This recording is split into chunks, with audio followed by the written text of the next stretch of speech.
Yo, what's up, y'all? We're back.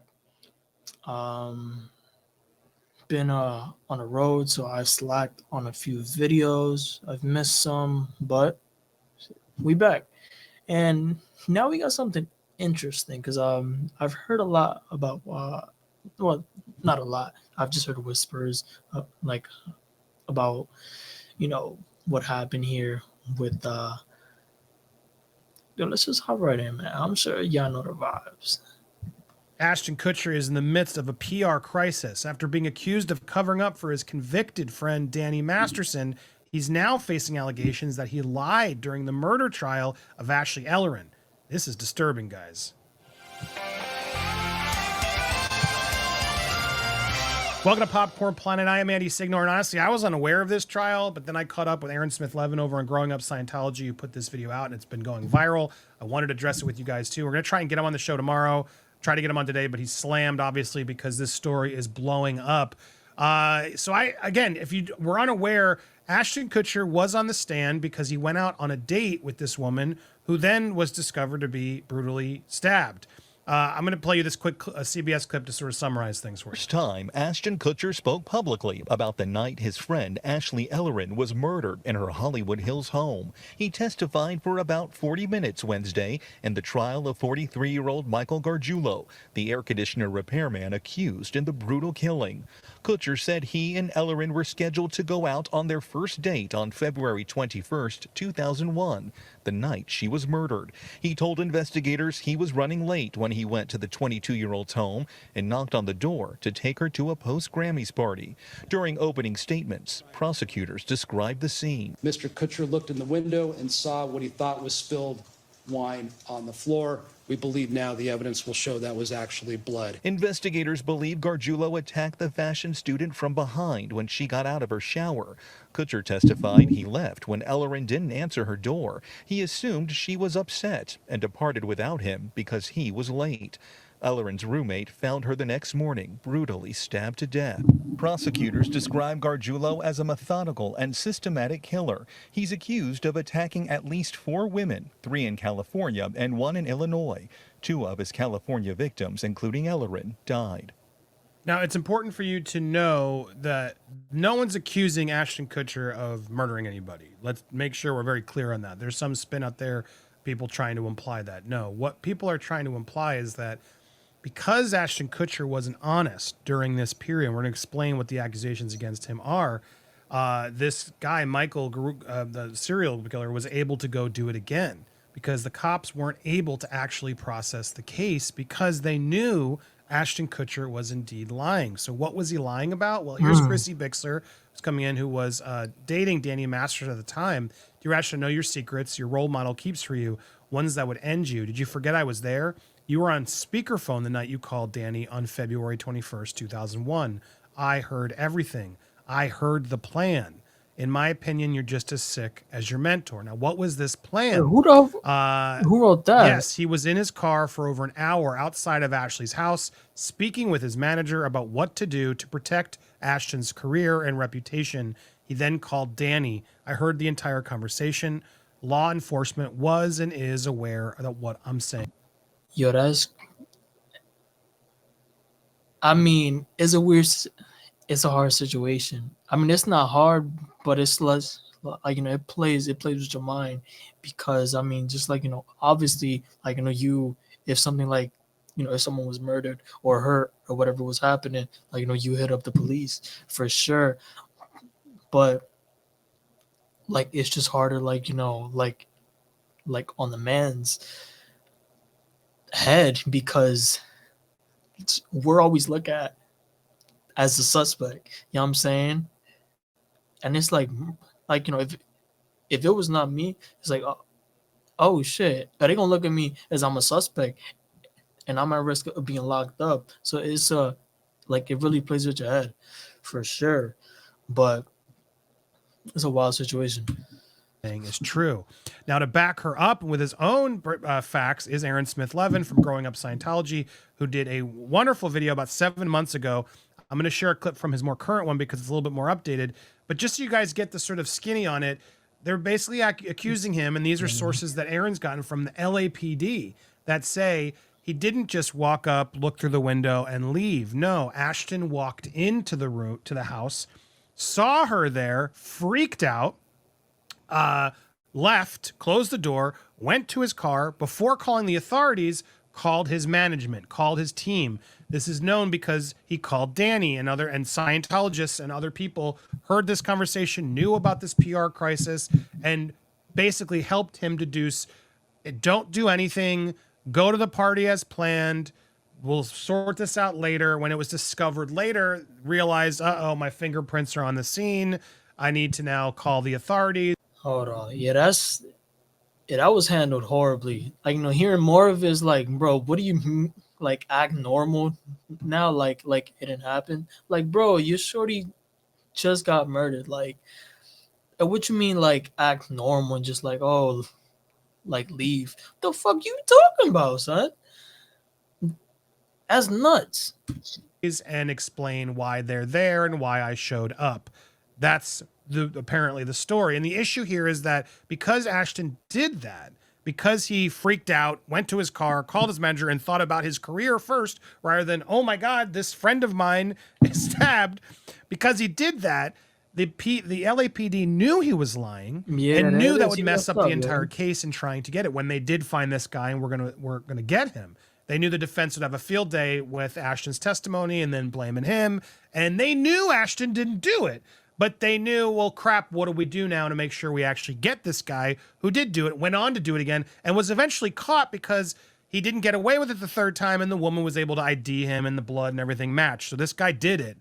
And so that's really what the issue is here. And Aaron and Chrissy have been calling this out. People have been now going after and threatening Chrissy. So Aaron made a follow-up here to try to help back her up, to say, no. This isn't just Chrissy saying this. There are a lot of people who knew about this, including LAPD officers he spoke to, that he's been willing to say, look, sue me if you don't believe me, because this is factual. This isn't hearsay.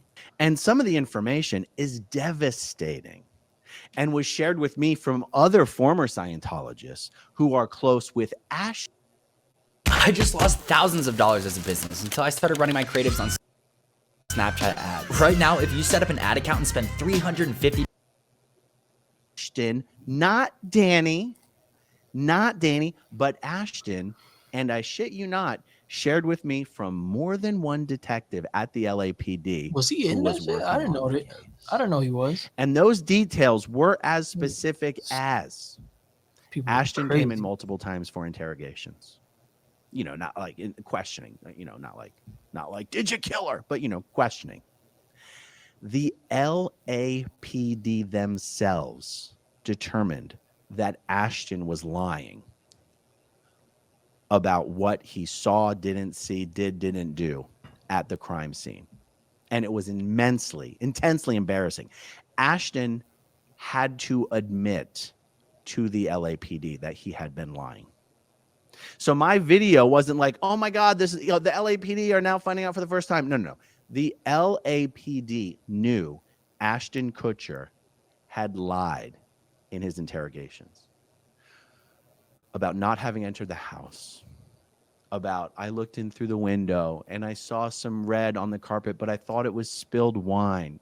The LAPD, through their own investigation, already determined you couldn't possibly have seen anything Ashton Kutcher had claimed to see from the window. It's not wasn't possible, at least not in this dimension that we live in. Just to echo what he's saying there, I wanted to bring this. This is him trying to explain it. Oh yeah, there was some stains here, but it actually happened back here from after she exited the bathroom.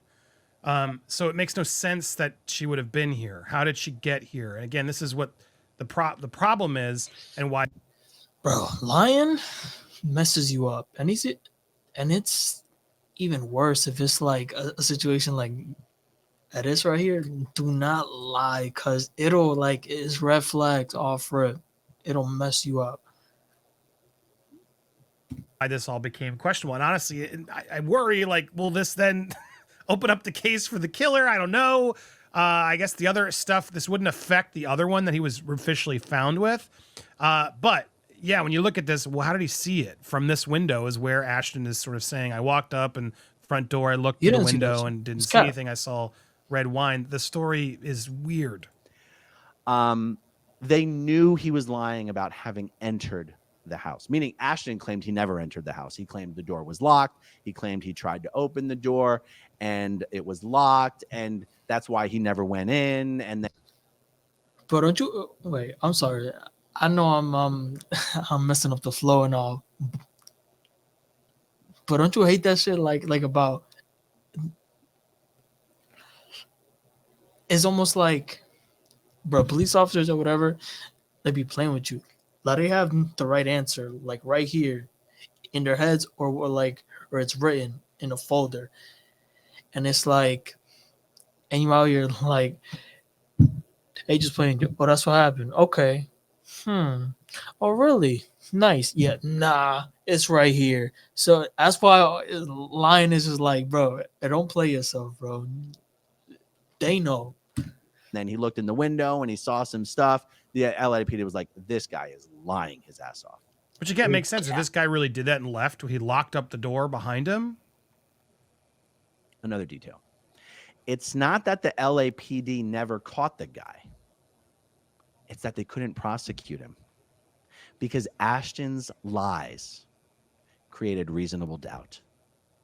The LAPD did catch the guy that they believed was the killer.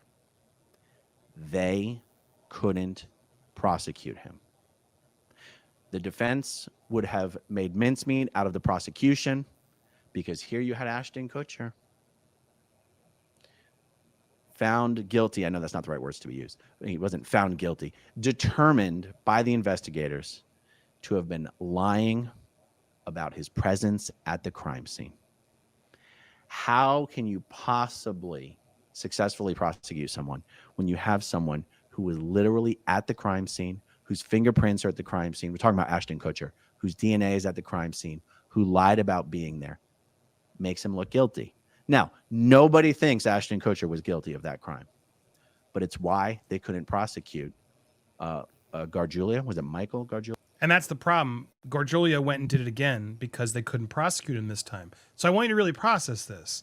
And look, seems like I like Aaron. He's been on the show. I don't see why he'd put himself up to legal jeopardy for this. Same with Chrissy. Both Chrissy and Aaron are now making it very clear LAPD have all of this. Why would you go out there and publicly say that if that wasn't true? Because this would be very easily to prove false, defamatory, and you're donezo.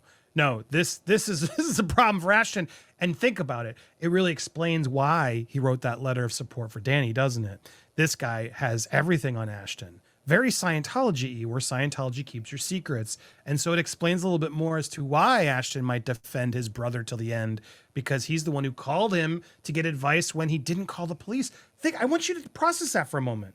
You walk in on a date with your friend. She's stabbed to death. And your first thought isn't to call the police. Your first thought is to go to the car and call your manager and sit there for an hour in the car going, what do I do? And then after all of that, you still don't call the police. Your whole team's like, oh yeah, crap, don't get out of there. Don't do anything. Idiots. And then you go to a party. He went to a party. Allegedly, this is all true. He then went to the Emmys after party or whatever. I think it was at Grammys, one of these award show parties. And then the next day realizes, oh crap, I got a call because I saw she's murdered. Oh, I was there last night. I didn't know. Dude, this is messed up. So you got Chrissy was on the phone who heard it. You got Aaron and his Scientology people, and as well as the LAPD who knew it, who then pressured, Ashton, allegedly got him to admit it. I don't know legally how that's allowed. Then did they knowingly have him go up and perjure himself? Or is that sort of behind the scenes? That's my only weird hang up on this of like, doesn't that put a lot of these things at risk? And why would the LAPD tell Aaron? Not that I don't want to call him a lot, but it's a little crazy. But then at the same time, you realize this was after the fact, while they're trying to figure out who's covering this up. Maybe this was part of the Scientology investigation. This was a while ago. So I still have questions, but at the same time, to see these people so publicly to say this factually, to me, makes me believe them. Why again? And if this isn't true, Ashton, sue them. For real. If this isn't true, Ashton, you have money. You have a lot of money. This is a damning allegation against you. Sue them and prove this is not true. because that to me is as easy as this gets, right? And so until then, until I see him pursue some legal action to clear his name on this, it's hard to not take this as factual. That's just where I'm coming from. I'm curious where you guys stand. But again, there's so much more you can go watch, Aaron. We're going to try and get him on the show. I know he's slammed. All right, yeah. Yeah, that wraps it up. So I'm gonna just wrap it up right here. But like,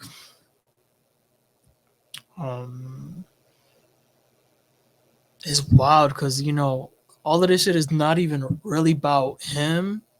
You know what I'm saying? Like he just was brought in like back into the mix because he had wrote a letter for his homie who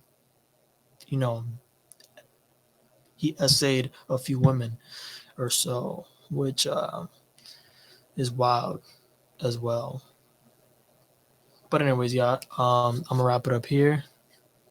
I'm gonna see y'all on the next episode.